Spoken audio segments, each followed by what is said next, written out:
Så her ser vi landskapet.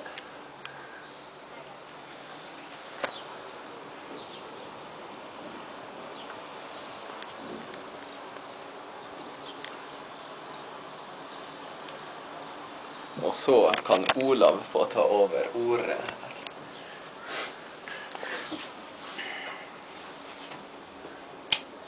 Helt enig. Der nede går det babes.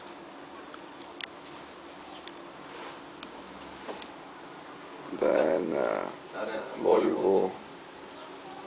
Der er noe folk. Cirka. Au! Det er verdens varmeste gelender. Satan! Det har vært et kult hus.